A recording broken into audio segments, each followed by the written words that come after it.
French Revolution. The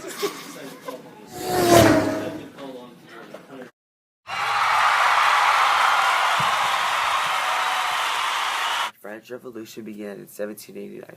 At this time, France was an absolute monarchy, and the king was Louis XVI.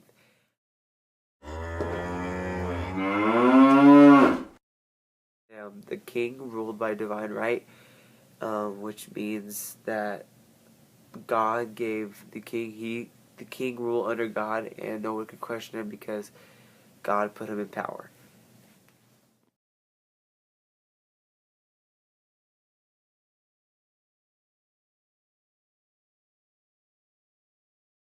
There are four main causes of the French Revolution.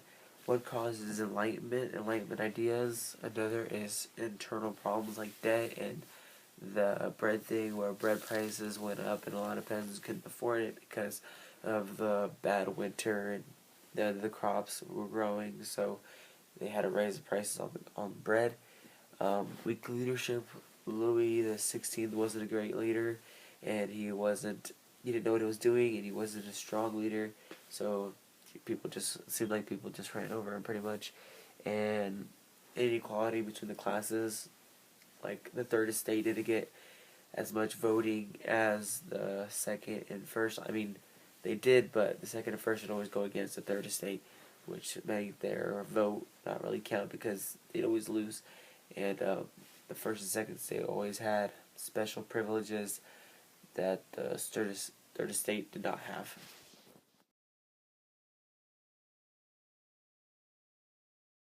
Now, since Louis wasn't a very strong leader, and he was losing control of the situation of the government, he called together the Estates General, and which brought all three estates, the first estate, second estate, and third estate, together to try to fix what was going on in the government. And what happened was that the third estate wasn't agreeing with the first and second estate, so they separated. They created a national assembly, and they had made their own government and made a constitution. After the third estate declared themselves the National Assembly, the word started getting around, and people started gathering, getting more angry, and getting in mobs. Sooner or later, a mob, and I don't know, I'm not for sure where, but they stormed the Bastille, the prison Bastille, and let go of the few prisoners that was in those. I think there was like 4 prisoners, other there were 3 or something like that. Prisoners, and they let them go. After that, they started arming each other. For the revolution, and this event really started the revolution.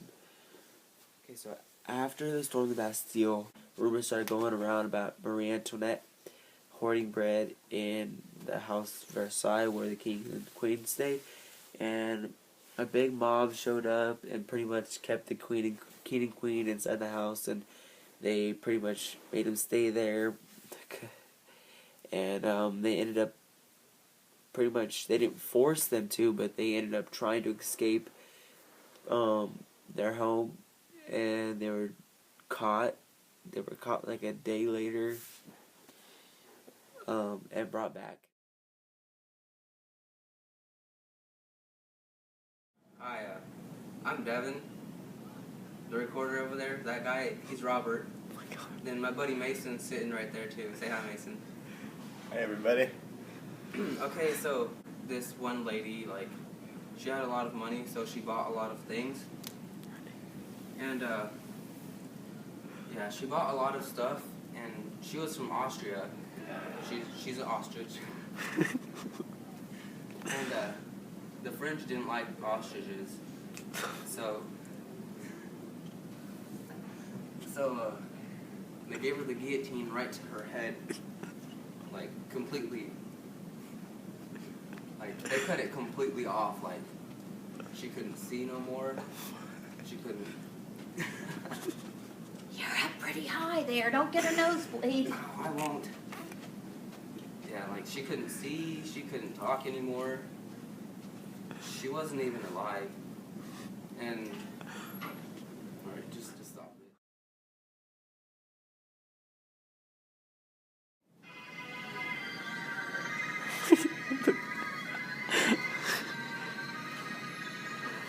Devon. Devon. Hey Devon, what are you doing over there? Just getting my workout in. Off with your head.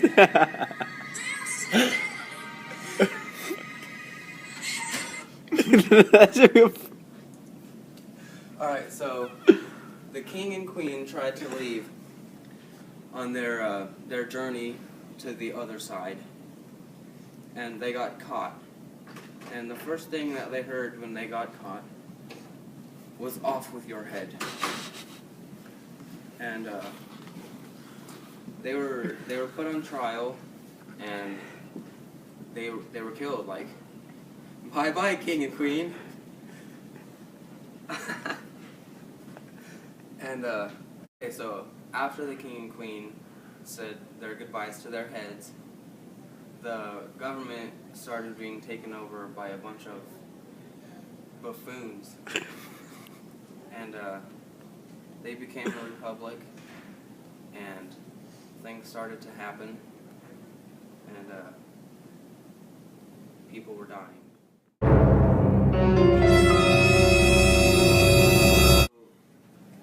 The Reign of Terror, I mean, it was just a bad time, and just the name is kind of scary. Like, 15 to 17,000 people died. I mean, like, there were arms flying all over the place. People were getting their heads chopped off, and they were getting, like, beat up, and it was just a very sad time. Okay, and then my friend Michael Jackson and Rose Pierre, they were, what's that word? No, not a realist, a radicalist. There you go, radicalist. Yeah, they were that. And then they were also jack-o'-lantern. Oh gosh. All this thinking, it's really burning my brain. Alright, just stop it.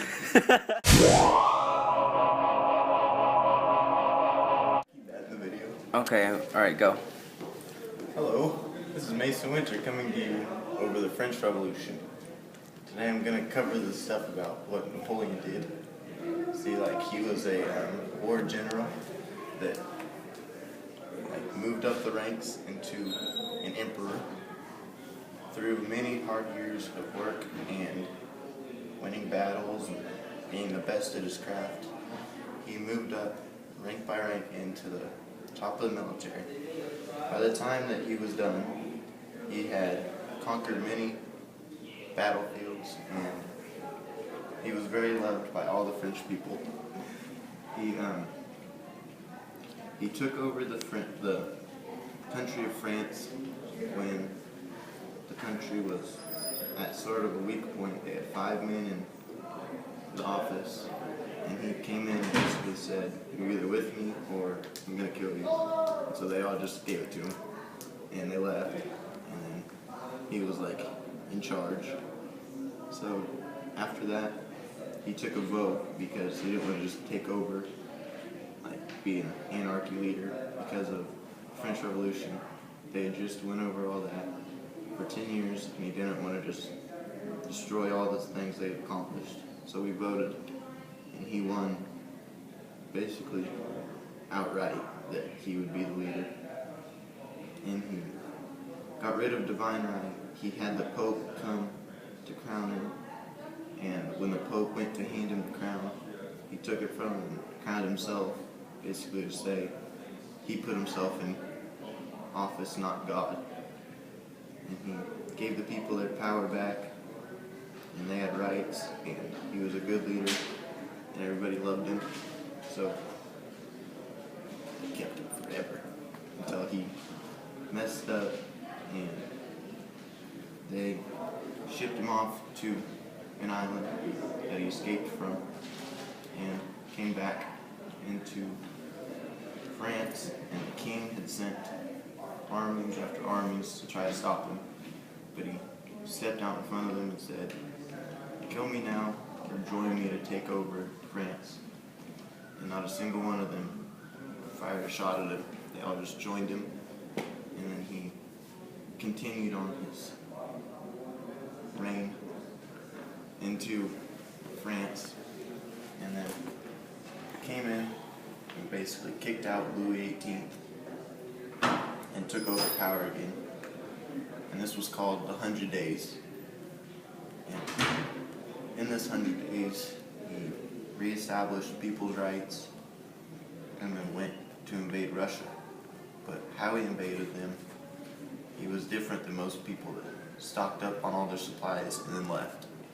But Napoleon, he just went on his way, he would collect what he needed.